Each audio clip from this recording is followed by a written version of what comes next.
నమస్కారం. లక్ష్మి చెప్పే కథలకు స్వాగతం. వీణులతో వీక్షించటానికి సిద్ధం కండి. ప్రియ సఖులు, ఇప్పుడు మనం ప్రముఖ రచయిత్రి శ్రీమతి శ్రీదేవి సౌమంచి గారు రచించిన సంగమం ధారావాహికంలోని ముగింపుని వినేద్దామండి. శాంతికి పని పట్ల గల నిబద్ధత, భేషజాలు ఎరగని పల్లెటూరి ప్రవర్తన వాళ్ళ మేనేజర్కి బాగా నచ్చాయి. మీ వారిని తీసుకుని మా ఇంటికి రామ్మా అని ఆహ్వానించాడు అభిమానంగా. అతను చైతన్య, కరుణ భర్త. ఇద్దరూ ఎవరో చైతన్య ఇంటికి వెళ్ళాక కానీ తెలియలేదు. అక్కడ కిరణ్మయి పోలికలతో గాజు బొమ్మలా ఉన్న కరుణను చూసింది శాంతి. గుర్తుపట్టింది. ఎవరనుకుంటున్నారు బాబాయ్, నేను శాంతిని, కిరణ్మయి శ్రీధర్ గార్ల కూతుర్ని చెప్పింది. వాళ్ళు ఆశ్చర్యంగా చూస్తూ ఉంటే కరుణ ఆమెను కిరణ్మయినే చూసినంత ప్రేమగా చూసుకుంది. వాళ్ళకిద్దరు మగపిల్లలు, ఇద్దరు హాస్టల్స్లో ఉండి ఇంజనీరింగ్ చదువుతున్నారు. పెళ్ళైన చాలా కాలానికి పుట్టారు. చక్కటి కుటుంబం. బాగా చదువుకుంటున్న పిల్లలున్న కరుణలో వెలితి. ఎవరైనా బలంగా పాతుకుపోయిన పుట్టిన నాటి మమకారాలను ఎలా చంపుకోగలరు? అంత కర్కశంగా ఎలా శాసించగలరు ఈ మగవాళ్ళు? అమ్మని, నాన్నని, తోబుట్టువులని, పుట్టి పెరిగిన ఇంటిని చూడాలన్న తపనను చంపుకోవటానికి ఎంత కష్టపడిందో పిన్ని. శాంతి మనసు ఆర్ద్రమైంది. ఎంత గమ్మత్తుగా ఉంది శాంతి నేను ఇలా చూడటం. నీ గురించి విన్నాను కానీ ఎప్పుడూ చూడలేదు అన్నాడు చైతన్య. ఎలా చూస్తారు? నన్ను చిన్నప్పుడే మా నాన్న వైపు వాళ్ళు తీసుకువెళ్ళిపోయారు. ఆ విషయం తెలియటానికైనా మీకు అమ్మ వాళ్ళకి రాకపోకలు లేవు అంది. అతను నవ్వాడు. మీ పిన్నిలోనే కాదు, మిమ్మల్ని అందరినీ చూడాలని అభియోగం చేశాడు. మా అమ్మ ఉన్నప్పుడు సరే, ఆవిడకి ఇష్టం లేని పని ఎందుకు చేయాలనుకున్నాను. ఆవిడ పోయి చాలా ఏళ్ళైంది. కానీ మీ పిన్ని ఒక్కసారి కూడా అడగలేదు పుట్టింటికి వెళ్తానని అన్నాడు. నేను అడుగుతున్నాను, ఈ ఆదివారం మా ఇంటికి పంపిస్తారా అడిగింది శాంతి. తప్పకుండాను అన్నాడతను. తనకు మీటింగ్స్ ఏవో ఉండటంతో కరుణతో కలిసి రావటం కుదరదని, సాయంత్రం వచ్చి కాసేపు ఉండి ఇద్దరం కలిసి తిరిగి వెళ్తామని చెప్పాడు. ఆ రోజుకు అక్కడే ఉండి వెళ్లారు శాంతి, భాస్కర్ వాళ్ళ బాబు. మళ్ళీ ఆదివారం కరుణని భాస్కర్ వచ్చి తీసుకువెళ్తాడని చెప్పింది శాంతి. శాంతి కొడుకును ఎంతో ప్రేమతో దగ్గరకు తీసుకుంది కరుణ. వాళ్ళు వెళ్తూ ఉంటే వదల్లాక వదిలింది వాణ్ణి. ముగ్గురికి బట్టలు పెట్టింది. ఇవన్నీ ఎందుకు పిన్ని అని శాంతి వారించబోతే, ఎప్పుడో 2 ఏళ్ళప్పుడు చూశాను నిన్ను. పెద్దయ్యాక ఇదే మొదటిసారి చూడటం. కాదనకు, కిరణ్ని చూసినట్టే ఉంది నిన్ను చూస్తూ ఉంటే అంది. అంతకన్నా ఎక్కువగా ఏమీ అడగలేదు, ఏమీ మాట్లాడలేదు. ఉద్వేగాలను చంపుకోవటానికి అలవాటు పడి పిన్ని మాటలు మర్చిపోయిందేమో అనిపించింది శాంతికి. ఇంటికి వెళ్ళగానే కిరణ్మయికి ఫోన్ చేసి చెప్పింది. నీకు ఒక సర్ప్రైజ్ అమ్మా, ఆదివారం నువ్వు గోపాలకృష్ణ గారు మా ఇంటికి రండి అంది సంతోషంతో. ఏమిటి అది అడిగింది కిరణ్మయి. నువ్వు వచ్చి చూద్దు గాని. చంపకే తల్లి, సస్పెన్స్ భరించే శక్తి లేదు బతిమాలింది కిరణ్మయి. శాంతి నవ్వి కరుణ విషయం చెప్పింది. ఆదివారం పిన్ని మా ఇంటికి వస్తుంది అంది. చైతు ఏమన్నా అంటాడేమోనే దాన్ని అంది కిరణ్మయి భయంగా. అది చైతన్య మీద అపనమ్మకం కాదు, ఎన్నో సంవత్సరాలుగా అలవాటైపోయిన భయం. ఇంకా చేతు ఏనా అమ్మా? ఆయన పెద్దవాడయ్యాడు, తల నేర్సింది, చాదస్తం కూడా వచ్చింది. తప్పంతా పిన్ని మీదకు తోసేశాడు. నాకైతే కోపం వచ్చిందనుకో, కానీ ఏం చేస్తాం? పిన్నిని మనలో కలుపుకోవటం ముఖ్యం. పిన్నిని చూస్తే బాధ కలిగింది. నవ్వటం, మాట్లాడటం మర్చిపోయినట్లుంది. అంతగా బాధ పెట్టేవారా అమ్మా ఆర్తిగా అడిగింది శాంతి. వాళ్ళు మంచివాళ్లే శాంతి, దాన్ని బాగా చూసుకున్నారు. కానీ బంధాలు చంపుకోవటం చాలా కష్టమైన విషయం. బెంగ పెట్టుకుని జ్వరం తెచ్చుకుని ప్రాణం మీదకు తెచ్చుకునేదిట. పెళ్ళప్పటికీ అది చాలా చిన్నది కదా, అయినా వాళ్ళు పంపలేదు. ఆ తర్వాత దానంతటా అదే మనసు సరిచేసుకుంది. పెళ్ళైన కొత్తల్లో ఈ ప్రేమలవి చాలా బలంగా ఉంటాయి, తర్వాత అవే బలహీనపడతాయి. అది అర్థం చేసుకోలేదు వాళ్ళు. వీరాగిలా బతికిందట అది. ఆడవాళ్ల మనసును అర్థం చేసుకోవటం మగవాళ్లకే కాదు, సాటి ఆడవాళ్ళకు కూడా సాధ్యం కాదు అంది కిరణ్మయి. నువ్వైతే రామ్మా అని చెప్పి పెట్టేసింది శాంతి. ఆ ఆదివారం నాడు తను వెళ్ళి కరుణను తీసుకొచ్చాడు భాస్కర్. ఆమె వస్తూ వాళ్ళ బాబుకి ఎన్నో తీసుకొచ్చింది. ఈ ఆదివారం కోసం ఎంతో ఎదురు చూస్తున్నట్లుంది. ముందే షాపింగ్ చేసి ఉంచుకుంది. కిరణ్మయి చేసుకున్న పెళ్లి కారణంగా ఎవరెవరు ఎన్ని అకారణ కష్టాలు పడ్డారో భాస్కర్ ప్రత్యక్షంగా చూస్తున్నాడు. రాజేశ్వరి కిరణ్మయిని కలవాల్సి వస్తుందని, అది ఇష్టం లేక కొడుకింటికే రాదు. వాళ్లే ఆవిడ దగ్గరికి వెళ్తారు. పాతకాలం వాళ్ళం. ఈ విషయాలను మీరు తీసుకున్నంత తేలిగ్గా మేము తీసుకోలేము. మా చేదస్తాలను అర్థం చేసుకోమ్మా అందావిడ శాంతితో. మొదటిసారి భాస్కర్ తీసుకొచ్చినప్పుడు అలా చెప్పమని భర్త నిర్దేశించాడు. మళ్ళీ ఆయనే కొడుకుతో అన్నాడు, వాళ్ళిచ్చిన కట్నం డబ్బులు తిరిగిచ్చేశావు, ఇప్పుడు వీళ్ళేమైనా ఇస్తారా? అంతా హుళక్కేనా? ఆదర్శవంతులు కదా అడిగాడు నిర్మోహమాటంగా. శాంతి తన దగ్గరున్న డబ్బు తీసిచ్చింది. తల్లి తనకు ఫ్లాట్ కొన్న విషయం చెప్పింది.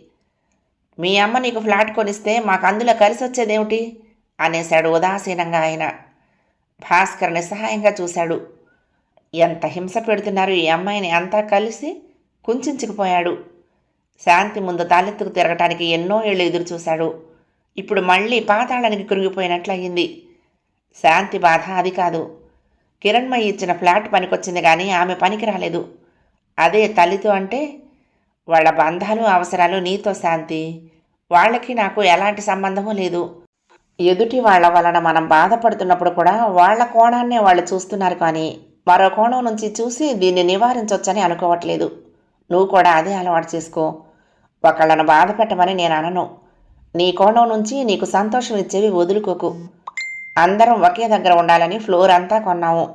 మిగిలిన పిల్లలకి ఇచ్చినట్లే నీకు ఇచ్చాను అంది కిరణ్మయి. తల్లి కూతుళ్ల మధ్య జరిగిన ఈ సంభాషణ భాస్కర్కు తెలియకపోయినా తన ఇంట్లో జరిగిన విషయాలు వాళ్ల మధ్య తప్పకుండా చర్చకు వస్తాయని, ఈ చర్చ ఇలాగే ఉంటుందని అతని ఊహ. వాస్తవానికి అతి దగ్గరగా ఉన్న ఊహ. సింధు శాంతితో చాలా ప్రేమగా ఉంటుంది. తనతో బ్యాంకులో పనిచేసే అతని సంబంధం చెప్తే కాదనకుండా చేసుకుంది. ఇదంతా భాస్కర్ మనసులో కదిలింది క్షణం పాటు. ముఖ్యంగా కరుణను చూస్తూ ఉంటే. ఆమెను ఇంట్లో దింపి తను బయట పని చూసుకుని వస్తానని వెళ్ళిపోయాడు. రాపిన్ని ప్రేమగా ఆహ్వానించింది శాంతి. అమ్మని రమ్మన్నాను, వస్తుంది అంది. బాబాయికి ఇష్టం లేని పని ఎందుకమ్మా చేయటం?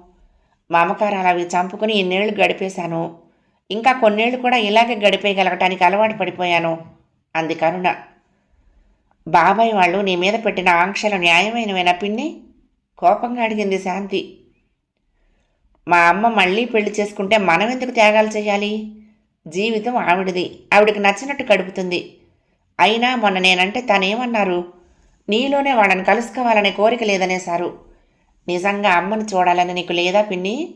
చెప్పు, అలాగైతే రావద్దని ఇప్పుడే చెప్పేస్తాను అంది శాంతి. కరుణ కన్నీళ్లతో నవ్వింది. కిరణ్ నేను ఒక్క ప్రాణంలా బతికాము. దాన్ని చూడాలని ఎందుకుండదు? అత్తయ్య నాకు అమ్మలేని లోటు కనిపించకుండా చూసింది. బావ కూడా చాలా ప్రేమగా ఉంటాడు. కిరణ్ జీవితంలో మళ్ళీ నిలదొక్కుకోవాలంటే మా ఇంట్లోని అందరం ఎంతో కొంత త్యాగం చేయాలని నాన్న అన్నారు. అందుకే నేనెప్పుడూ నోరు మెదపలేదు అంది కరుణ. అవన్నీ అయిపోయాయి పిన్ని. ఆ తరాల వాళ్ళు తరలిపోయారు. ఇంకా మనం త్యాగాలు చేయటంలో అర్థం లేదు అంది శాంతి. కరుణ నవ్వింది. శాంతి కొడుక్కి తను తెచ్చిన బట్టలు తొడిగింది. వాడికి బొమ్మలిచ్చి ఎలా ఆడాలో నేర్పింది. చిన్నమ్మమ్మని నీకు నేను అని వాడితో అమ్మమ్మ అని పిలిపించుకుంది. శాంతి చిన్నతనాన్ని వాడిలో చూసుకుంది. కిరణ్మయి వచ్చింది. అక్క చెల్లెళ్ళిద్దరిలో ఎంత సంతోషమో, ఎన్ని కబుర్లో. కిరణ్మయి పిల్లలు అందరి గురించి పేరు పేరున అడిగి తెలుసుకుంది కరుణ. అందరూ సెటిల్ అయ్యారు. మానస గురించే నా దిగులు. అది కూడా పెళ్లి చేసుకుంటే బాగుండని అనిపిస్తోంది. కానీ అతన్ని మర్చిపోవటానికి కొంత వ్యవధి కావాలంది అంది కిరణ్మయి. అంత చదువు చదివి అంత సంపాదించుకుంటూ అమెరికాలో ఉన్న పిల్ల గురించి దిగులు పడతావేమిటక్క? అది సరేననాలే కానీ ఎంతమంది పోటీ పడతారో చేసుకోవటానికి అంది కరుణ. సాయంత్రం దాకా ఒకటే కబుర్లు. తల్లిదండ్రులు, అన్నదమ్ములు, పిల్లల గురించి, పిల్లల చదువులు, పెళ్ళిళ్ళ గురించి. సాయంత్రం కరుణను తీసుకువెళ్ళటానికి చైతన్య వచ్చాడు. కిరణ్మయ్యను చూసి ఆశ్చర్యపడ్డాడు. చిన్నప్పుడు తామంతా ఒక దగ్గర ఉన్నప్పుడు కలిసి ఆడుకున్న ఆటలు, చెప్పుకున్న కబుర్లు గుర్తొచ్చి ఆప్యాయత పొంగి పొర్లింది. బావున్నావా కిరణ్? మొత్తానికి శాంతి భలే ఆర్గనైజ్ చేసిందిలే. కలుసుకోవద్దనేం లేదు కానీ ఉద్యోగం ఒత్తిడిలో సోషల్ రిలేషన్స్ దెబ్బతింటున్నాయి అంతే. మీ వారు కూడా వస్తున్నారా అని అడిగాడు. తమ మధ్య ఏమీ జరగనట్లే. ఇంతకాలం అతన్ని అడక్కపోవటం తనదే తప్పనిపించింది కరుణకి. తను అడిగినవేవి అతను కాదనలేదు. అతని తల్లి తన మీద పెట్టిన ఆంక్షలకు బదలాయింపుగా ఎంతో ప్రేమ చూపించేవాడు. అమ్మ పాతకాలపుది కిరణ్. నాన్న పోయేటప్పటికి నేను బాగా చిన్నవాణ్ణి. ఎంతో కష్టపడి నన్ను పెంచింది. ఆవిడ మాట కాదని బాధపడటం నాకు ఇష్టం లేకపోయింది. ఆవిడకి నువ్వు ఒక ఛాలెంజ్లా అనిపించావు. ఆవిడకే కాదు, మన కుటుంబంలో ఉన్న గంగా భాగీరథి సమానురాళ్ళందరికీ కూడా. తామంతా చప్పిడి తిని ఏదో ఒకలా సర్దుకుపోవటం లేదా? నువ్వెందుకు అలా చేయాలనే ప్రశ్నతో పాటు నీకు జరిగినట్లు తమకెందుకు జరగలేదనే ఆక్రోశం బేసిక్గా ఆవిడలో కనిపించేవి. నీ విషయంలో జరిగింది తప్పనే నమ్మకం, తప్పుకు శిక్ష పడలేదన్న కోపం, శిక్ష పడలేదు కాబట్టి తప్పు కాదని అనేస్తారన్న భయం. ఇలా చాలా సంఘర్షణ ఆవిడలో చూశాను. ఆవిడని ఇంకా బాధ పెట్టడం నాకు ఇష్టం లేకపోయింది అన్నాడు. కొన్ని పనులు అనివార్యంగానో అనుకోకుండానో చేస్తాము. చేసేటప్పుడు మనం ఊహించుకునే ఫలితాలు వేరు. వాస్తవంలోకి వచ్చేసరికి అంతా తారుమారుగా ఉంటుంది. నా కారణంగా నా చిట్టు తల్లులిద్దరూ కష్టాలు పడ్డారు అంది కిరణ్మయి కరుణని శాంతిని చెరొక చేత్తోటి దగ్గరకు తీసుకుని. గోపాలకృష్ణని మధు వాళ్ళని రమ్మని ఫోన్ చేసింది కిరణ్మయి. గంటకల్లా అందరూ వచ్చారు. భాస్కర్ కూడా తిరిగి వచ్చాడు. ఒక చక్కటి సాయంత్రం ఆహ్లాదంగా గడిచిపోయింది. మానస స్టేట్స్లో ఉంటుందని తెలిసి బీటెక్ పూర్తి చేయబోతున్న వాళ్ళ అబ్బాయికి అక్కడ ఏమైనా అవకాశాలు దొరుకుతాయేమో చూడమని చైతన్య గోపాలకృష్ణని అడిగాడు. నేను అడగటం దేనికి? మీరే దాంతో మాట్లాడండి. ఇప్పుడు వాళ్ళకి రాత్రి, మనకన్నా 10 గంటలు వెనకుంటారు. వాళ్ళ టైం చూసుకుని ఫోన్ చేయండి, నేను చేసి చెప్తాను అని గోపాలకృష్ణ మానస్ ఫోన్ నెంబర్ ఇచ్చాడు. కేశవ శర్మ చనిపోయాడు. గోపాలకృష్ణ ఒక్కడే వెళ్ళాడు. డబ్బు కారణంగా చనిపోయిన జ్యోతి పాప గుర్తొచ్చారు అతనికి. అది పాత జ్వాలే, కొత్తగా రగులుకుంది. కర్మంటూ ఏమీ చేయలేదు. దహనం జరిపించి మిగతావి చూసుకోమని బ్రాహ్మడికి డబ్బిచ్చి వచ్చేశాడు. అలా వెళ్ళిపోతున్న అతన్ని చూసి నరసమ్మగారు ఏడ్చింది. ఏం కొడుకు, తల్లిదండ్రుల్ని ఈ వయసులో కూడా ఇంత క్షోభ పెడుతున్నాడు అనుకున్నారు చాలామంది. ఆ మాటల్ని అతను పట్టించుకోలేదు.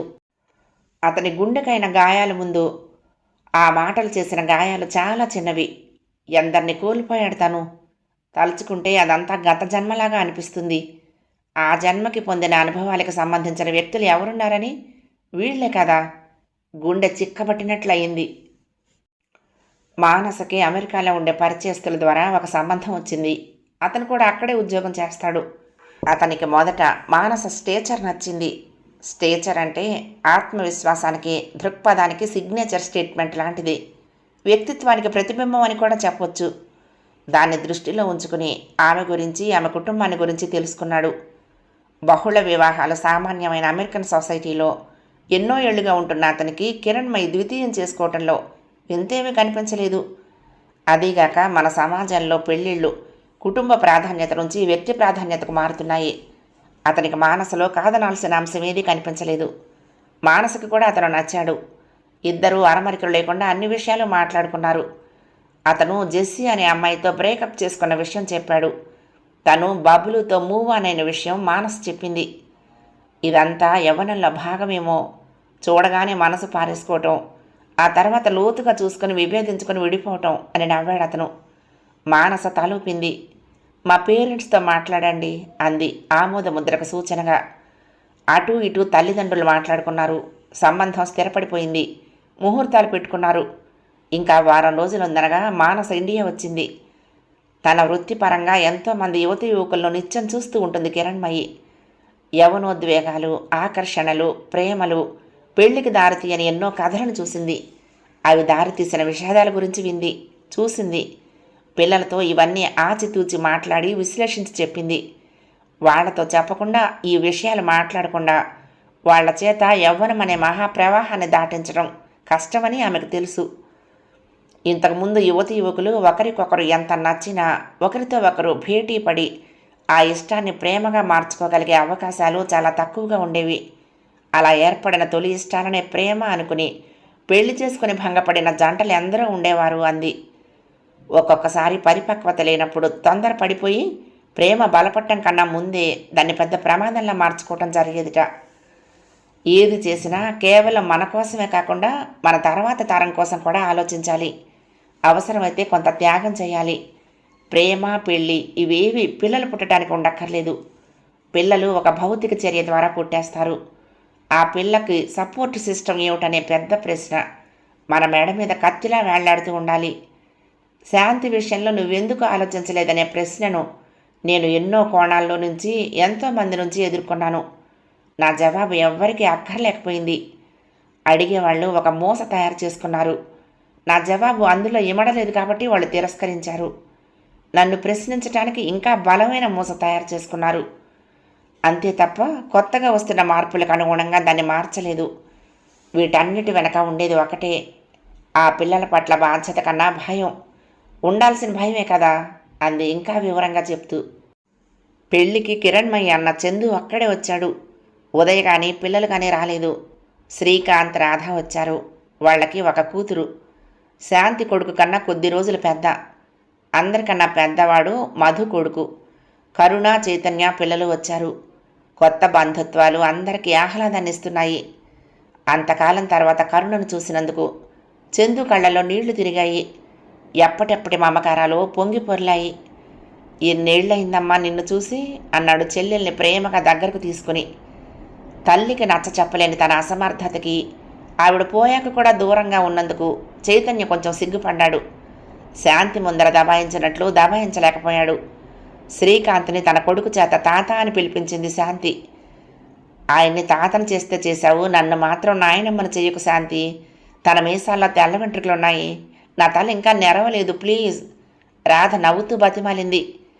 ఆమెకు శాంతిని చూస్తే ఎప్పుడూ వింతే. ఎప్పుడు చూసినా కొత్త ఫ్రేమ్లో కనిపిస్తుంది. మొదటిసారి తమ ఇంటికి వచ్చినప్పటికీ ఇప్పటికీ ఎంత మార్పు. ఉద్యోగిగా, గృహిణిగా, బాబుకు తల్లిగా ఎంత ఎదిగింది. భాస్కర్ని తన కనుసన్నల్లో నిలబెట్టింది. ఏ ఆడపిల్ల పుట్టుకతో అబల కాదు, అబలగా తయారు చేయబడుతుందనే విషయానికి ఒక సజీవ తార్కాణంలా అనిపిస్తుంది శాంతి.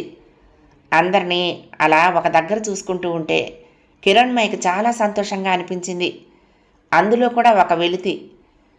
నా ముగ్గురు కూతుళ్ళకి కూడా పెళ్ళిళ్ళైనట్టే అన్నయ్య.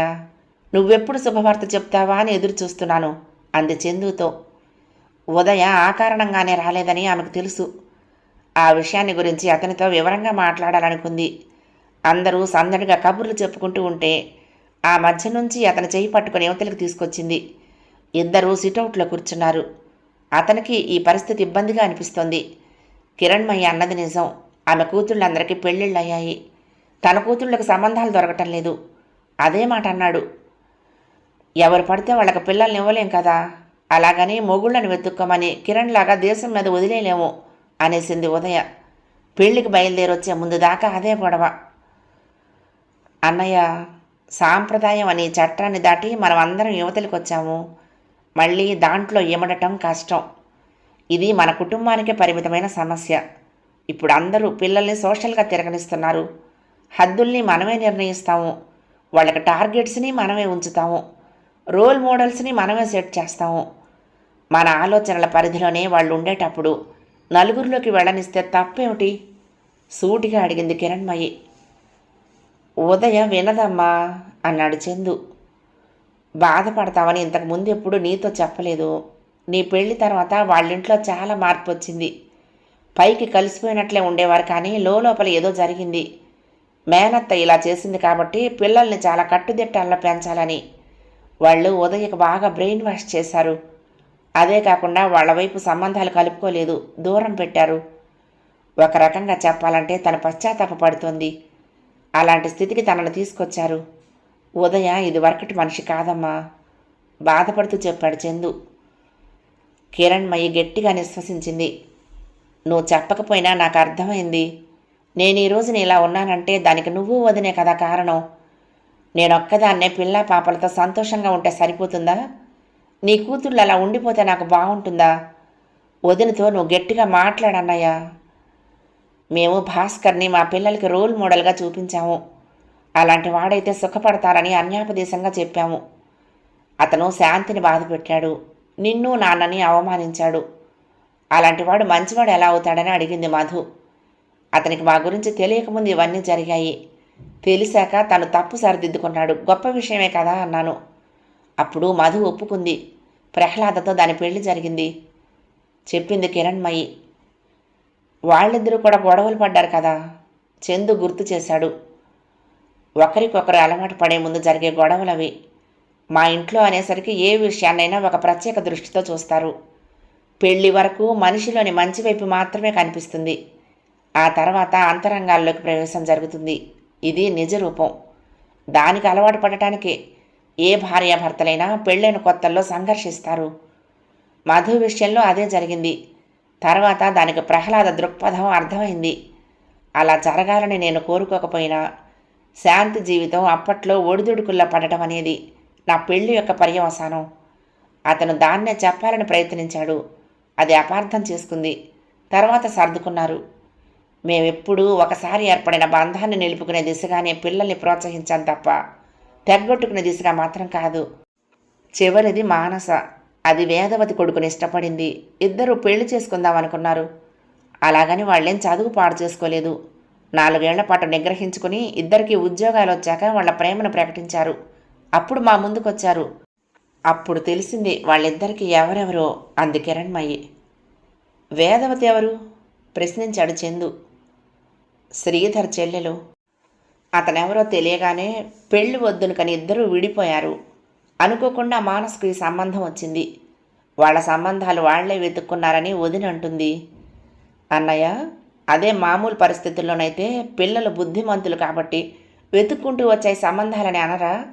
పరిస్థితుల్ని బట్టి అన్వయించుకోవటాలు మారాయి అంతే అంది కిరణ్మయి. ఆక్షేపించాలని అనటమే కానీ కిరణ్ పిల్లలకు ఏం తక్కువ? మంచి చదువులు చదివారు. ఎవరికి వాళ్ళకే ఉద్యోగాలు సంపాదనలు ఉన్నాయి. వెతుక్కుంటూ సంబంధాలు వచ్చాయి. ఎందుకు పనికిరాదనుకున్న శాంతిని కూడా ప్రయోజకురాల్ని చేసి నిలబెట్టింది. భాస్కర్ సొంత కొడుకులా వాళ్ళ కుటుంబంలో కలిసిపోయాడు. ఈ అన్నింటి వెనుక ఒకనాడు తన సంకల్పం ఉంది. ఉదయ సహకారం ఉంది. కిరణ్మయి గోపాలకృష్ణలు విజయకేతనాన్ని ఎగరవేశారు. కానీ వాళ్ల విజయంలో తమకి అందవలసిన పాలు తమకు అందలేదు. తాము దూరం జరిగిపోయారు. అది స్వయంకృతం. ఇవన్నీ చెప్పినా ఉదయ్ వినదు. ఆమె తల్లి అన్నదమ్ములు ఏవో సంబంధాలు చెప్తారు. ఎంతో కష్టపడి తెచ్చామంటారు. పెళ్లి చూపుల్లో కూతుర్ని కూర్చోబెడుతుంది ఉదయ. అవతలి వాళ్ళు సగం తెలుసుకుని ఇంకో సగం ఊహించుకుని వస్తారు. వంశం కుటుంబ చరిత్ర అని లెక్కలేస్తారు. సాంప్రదాయమైన కుటుంబం కాదని ఎదురుగా అనలేక మొహం చాటేస్తారు. తను లక్నోలో ఉండటం చేత, కిరణ్తో ఉదయ ఉదాసీనంగా ఉండటం చేత వాళ్ల పెత్తనం తప్పటం లేదు. మ్యారేజ్ బ్యూరోలో ప్రొఫైల్ పెట్టిన టెక్నికల్ ఎడ్యుకేషన్, సరైన ఉద్యోగం లేని కారణాన మంచి సంబంధాలు రావటం లేదు. చందు ఆలోచనలో నిమగ్నమై ఉండటం చూస్తూ ఉంటే చాలా బాధ అనిపించింది కిరణ్మయికి. అన్న సామ్రాజ్యాన్ని కోల్పోయిన మహాచక్రవర్తిలా అనిపించాడు. పిల్లల చదువుల దగ్గర నుంచి కూడా మీరు ఏవీ సరైన నిర్ణయాలు తీసుకోలేదు. నేనేదైనా చెప్పబోయినా వదినకు నచ్చటం లేదు. అదీగాక ఆవిడ తన పేరెంట్స్ మీద ఎక్కువగా ఆధారపడేది. అందుకే నేను ఎడంగా ఉంటున్నాను. ఆ పైన ఇంట్లో పిల్లల పెళ్ళిళ్ళు, ఆ గొడవలతో ఇంకాస్త ఎడం పెరిగింది. తనని ఆఖరిసారి చూడటం మధు పెళ్లిలోనే. ప్యాచప్ చేసుకుంటానులే. అయినా మన ఇంట్లో పెళ్లికి వదిన పిల్లలు రాకపోతే ఎలా? తనతో నేను మాట్లాడతానుండు అంది కిరణ్మయి బాధపడుతూ. వెంటనే ఉదయ్కి ఫోన్ చేసింది.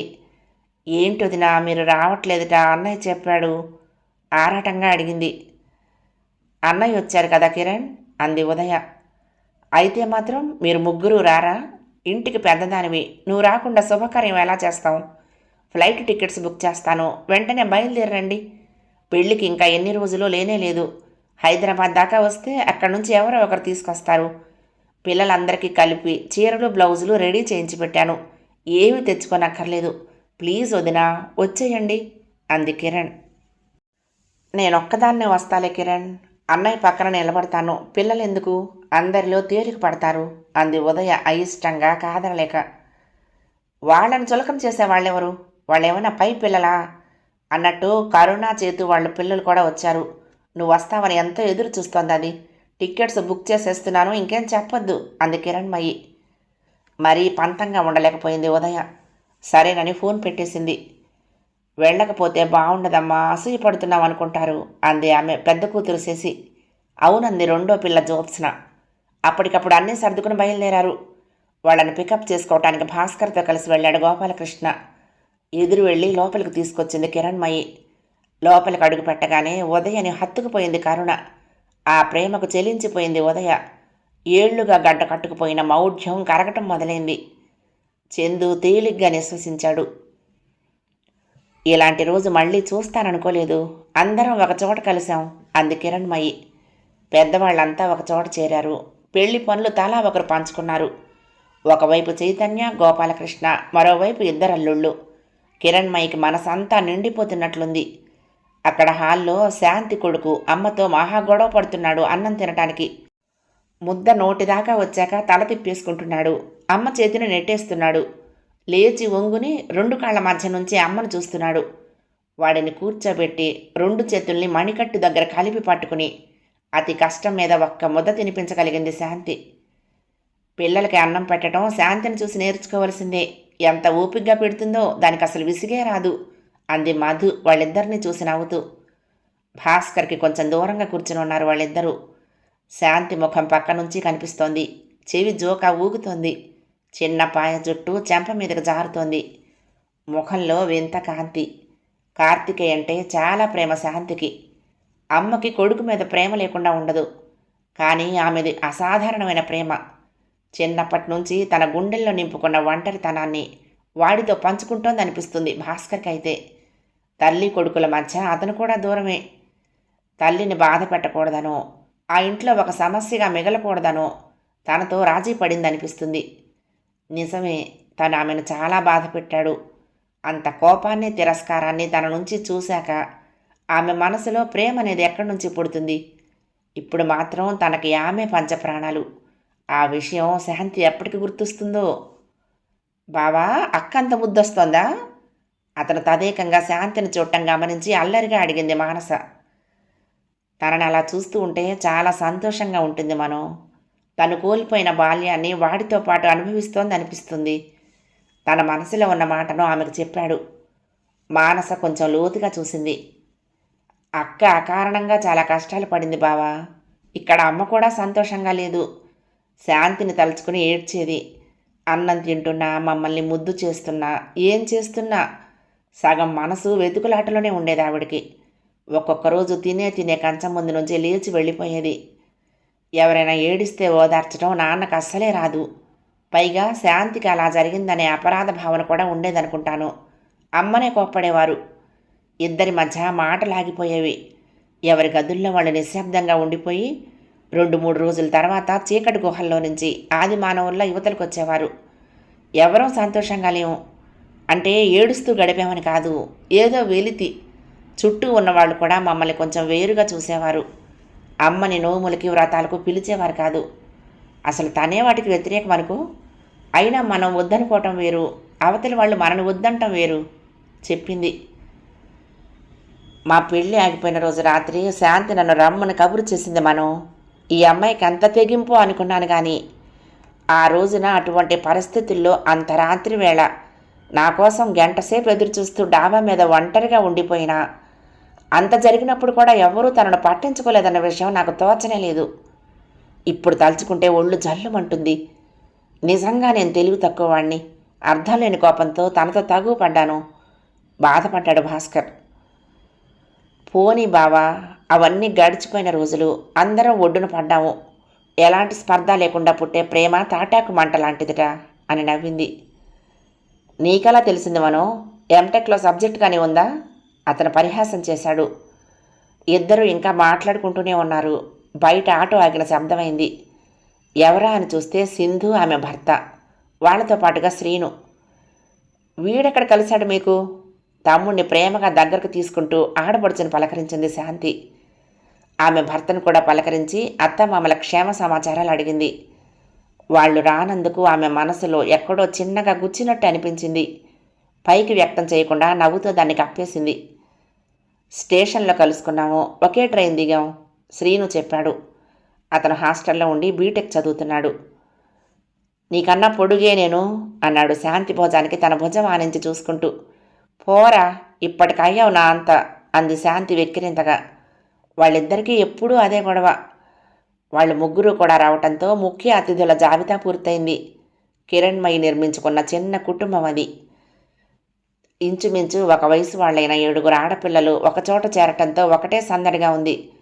మగపిల్లలు పనిలో పనిగా క్రికెట్ ఆడేసుకుంటున్నారు. పెళ్లిలో రకరకాల సందర్భాల్లో కట్టుకోవటానికి పట్టు చీరలు, వర్క్ చీరలు, లెహంగాలు చాలా కొంది కిరణ్మయి. సింధుని కూడా పరాయిగా చూడలేదు. చందు పిల్లలు మొదట కొంచెం న్యూనత పడ్డారు, సరిగ్గా కలవలేకపోయారు.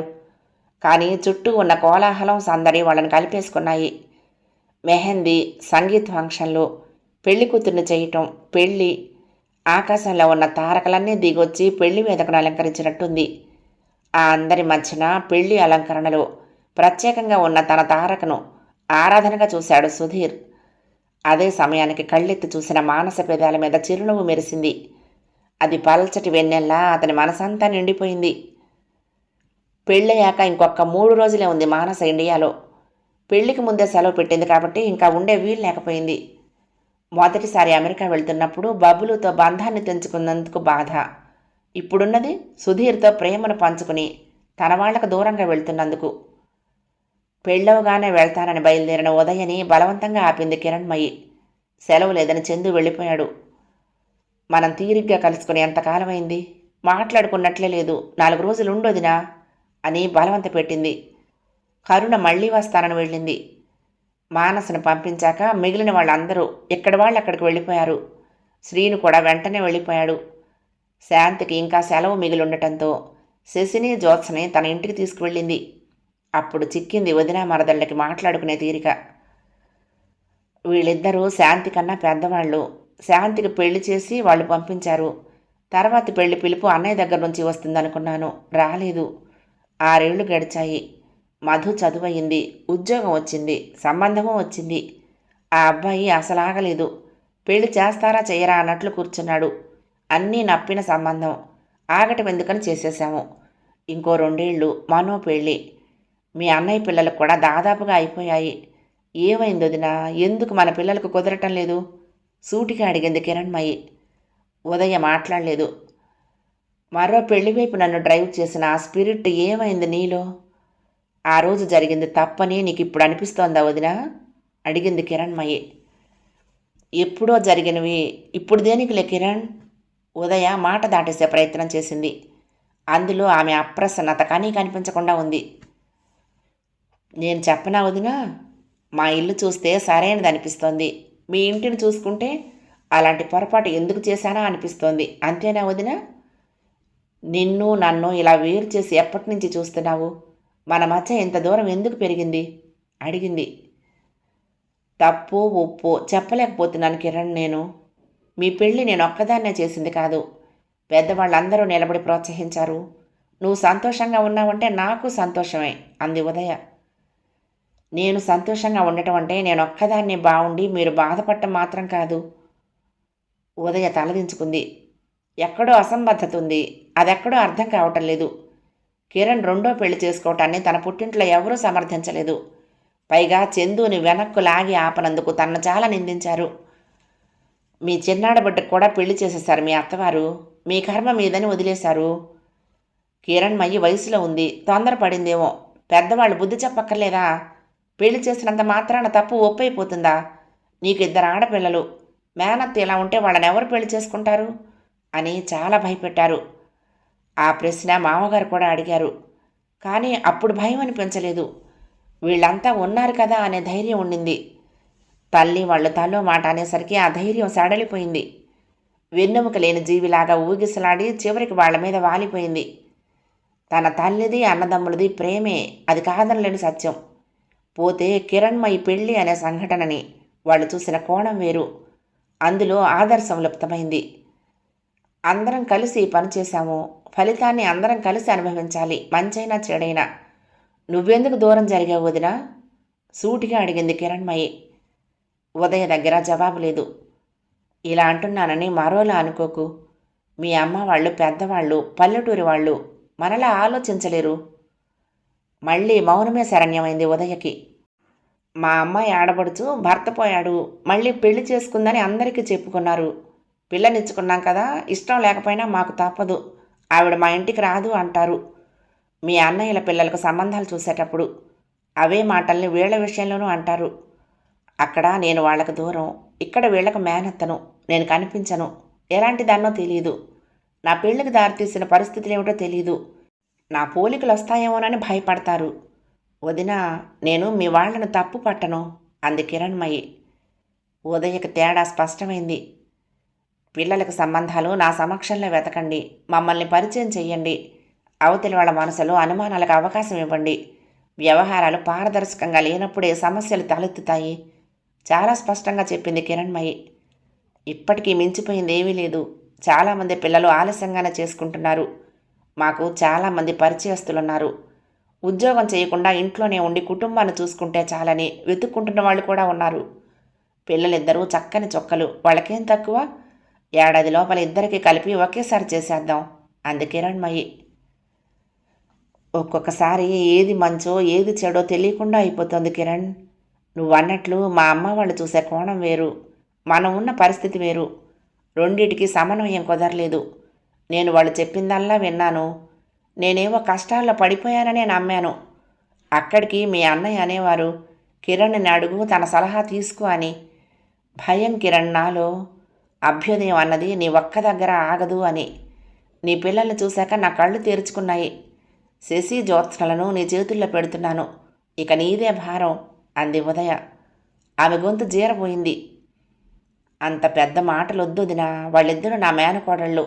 ఇంతకాలం పట్టించుకోకపోవటం నాది తప్పే అంది కిరణ్మయి. తర్వాత ఇద్దరూ ఏవేవో విషయాలు మాట్లాడుకున్నారు. అరమరికలన్నీ తొలగిపోయి మనసులు ప్రసన్నంగా మారాయి. పిల్లల జాతకాలు, నక్షత్రాలు, మిగిలిన వివరాలన్నీ పంపిస్తానని చెప్పి వెళ్ళింది ఉదయ. సోషల్ మీడియాలో బబ్లుని అన్ఫ్రెండ్ చేయలేదు మానస. పెళ్లి ఫోటోలు కొన్ని నెట్లో పెట్టినప్పుడు చూసి అతను షాక్ అయ్యాడు. వెంటనే శాంతికి ఫోన్ చేశాడు. మానస పెళ్ళి అయిపోయిందా? ఆతృతగా అడిగాడు. అవును, శాంతి క్లుప్తంగా అంది. అతను వెళ్ళి అల్లరి పెడతాడేమోనని మనసులో ఎక్కడో లీలగా భయం ఉందేమో. వివరాలు ఏవి చెప్పలేదు. తెలుసుకోవటం అతనికి పెద్ద కష్టమేం కాదని ఆమెకు తెలుసు. అతని సంస్కారానికి వదిలేసింది. నీ చిన్నతనమంతా నిన్ను మోసిన పడవ నా కోసం ఎదురు చూస్తోంది అన్నాడు ఆవేదనగా. అదేంటి? మీ అమ్మ మరో పెళ్లి చేసుకుందన్న నేపం అన్నాడు. బాధపడకరా, మీ ఇద్దరికీ రాసి పెట్టలేదు. నీకు ఇంకో చక్కటి అమ్మాయి దొరుకుతుంది. చక్కగా చేసుకో, హాయిగా ఉండు, అత్త కూడా సంతోషపడుతుంది సమాధానపరిచింది శాంతి.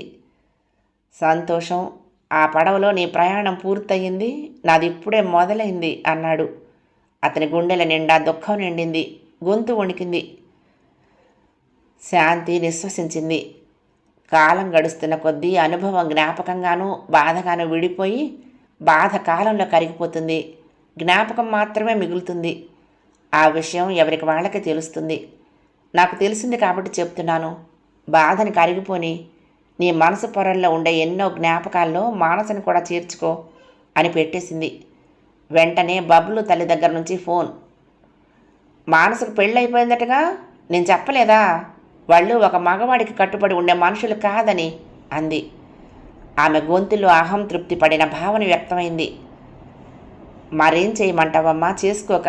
మనం చేసుకోమన్నాము, ఇంకో సంబంధం తెచ్చి చేశారు, అలా వదిలేయరు కదా అన్నాడు కొంచెం కటువుగా. అతని ప్రశ్నకు వేదవతి దగ్గర జవాబు లేదు. కొందరుంటారు, వాళ్లకు ప్రేమించటానికి ఆర్తజనం కావాలి, ద్వేషించటానికి, పోటీ పడటానికి ప్రత్యర్థులు కావాలి, పోరాడి ఓడిపోవటానికి బలహీనులు కావాలి, దయ చూపించటానికి దీనులు కావాలి. ఇవేవీ లేని సమాజంలో వాళ్ళు బతకలేరు. అలాంటి వ్యక్తి వేదవతి. మరి నీకు సంబంధాలు చూడాలా? దాన్ని తలదన్నిన సంబంధం చూస్తాను అంది. సరేననకపోతే అందుకు కారణం మానసేనని ఆమెతో దెబ్బలాటకు వెళ్ళినా వెళ్ళగలదు తన తల్లి. అది దృష్టిలో ఉంచుకొని అతను సరేనన్నాడు. తండ్రి పట్ల ఎంతో ఉదాసీనంగా ఉండిపోయిన గోపాలకృష్ణ నరసమ్మగారి అవసాన దశలో మాత్రం ఆమెను తీసుకొచ్చి దగ్గరుంచుకున్నాడు. ప్రశ్నార్థకంగా చూసిన కిరణ్మయితో, ఆవిడ చాలా దుర్బలురాలు. తన మీద ఒక బలవంతుడు చేసిన దాడిని తిప్పికొట్టలేక తనకన్నా బలహీనురాలి మీదకి దాన్ని మళ్లించింది. ఆవిడ మీద నాకు మొదట్లో కోపం, అసహ్యం ఉండేవి. ఎప్పుడైతే మా నాన్న జ్యోతి విషయంలో ఒక పెళ్ళాం పోతే ఇంకొకరితో వస్తుంది, ఇప్పుడు ఆ రోగిష్టిది బతికే ఉద్ధరించాలని అన్నాడో, అలాంటి మాటలే ఈవిడ గురించి కూడా అని ఉంటాడనిపించి అప్పట్నుంచి జాలి మొదలైంది అన్నాడు. కిరణ్మయి నెట్టూర్చింది. గోపాలకృష్ణ తీసుకొచ్చి దగ్గర పెట్టుకున్న తర్వాత నరసమ్మగారు 2 నెలలు బతికింది. గోపాలకృష్ణ ఆవిడకు సమస్త సేవలు చేశాడు, కానీ అమ్మ అని మాత్రం పిలవలేదు. ఆ పిలుపు కోసం తప్పిస్తూనే ఆమె అతని చేతుల్లో పోయింది. కిరణ్మయిని ఆవిడ దగ్గరకు కూడా రానివ్వలేదు. ఇప్పుడూ కర్మ చేయలేదు. తండ్రి ఆస్తి డబ్బుగా మార్చి పేద పిల్లల చదువుకు ట్రస్ట్ ఏర్పాటు చేశాడు గోపాలకృష్ణ ఆవిడ పేరు మీద. చనిపోయాక కూడా అతను కేశవ శర్మని క్షమించలేకపోయాడు. శాంతి కొడుక్కి ఇప్పుడు అమ్మతో కొత్త పేచి. వాడు స్కూల్కి వెళ్ళనని ఏడుస్తూ ఉంటాడు. ఇంతకాలం తల్లి ఒడిలో తండ్రి వెనక బైక్ మీద కూర్చొని బ్యాంకుకి వెళ్ళేవాడు. అక్కడ టైం అయ్యేదాకా తన దగ్గర ఉంచుకుని బ్యాంకు వాళ్ళే నడుపుతున్న క్రష్కు పంపించేది శాంతి. మధ్యలో వెళ్ళి చూసొచ్చేది. అలా అలవాటైంది వాడికి. ఇప్పుడు ఇల్లు దాటాక అమ్మ కనిపించదు. అది వాడికి నచ్చటం లేదు. ఇక్కడ బ్యాంకులో ఉన్న శాంతికి తనలోని ఒక భాగాన్ని ఎక్కడో మర్చిపోయినట్లు అనిపించి దిగులు పడుతోంది. అవే మమకారాలు, అవే కోరుకోటాలు, వద్దనుకోటాలు ఎవరికి వారికే మొదలవుతాయి. దాన్ని అన్వయించుకోవటాన్ని బట్టి జీవన గమనం ఉంటుంది. హిందూ ధర్మాన్ని మనం సరిగ్గా అర్థం చేసుకోము. చేసుకుంటే ఇన్ని సమస్యలు, బాధలు ఉండవు. వ్యక్తి స్వేచ్ఛకి, వ్యక్తి సంక్షేమానికి ఎంతో ప్రాధాన్యత ఇస్తుంది. స్వేచ్ఛ అంటే విశృంఖలత కాదు, సంక్షేమం అంటే స్వార్థం కాదు అన్నాడు గోపాలకృష్ణ. నిజమేననిపించింది కిరణ్మయికి. 3 జీవితాలు ఆ సిద్ధాంతానికి లోబడే ఆ ఇంట్లో సంగమించాయి. ఎన్నో వ్యక్తిత్వాలు వికసించాయి. ఎవరి అనుభవాలు, అనుభూతులు వాళ్ళవి. ఎవరి సుఖాలు, సౌఖ్యాలు వాళ్ళవి. ఒకరి కోసం ఒకరు త్యాగాలు చేసిందేమీ లేదు.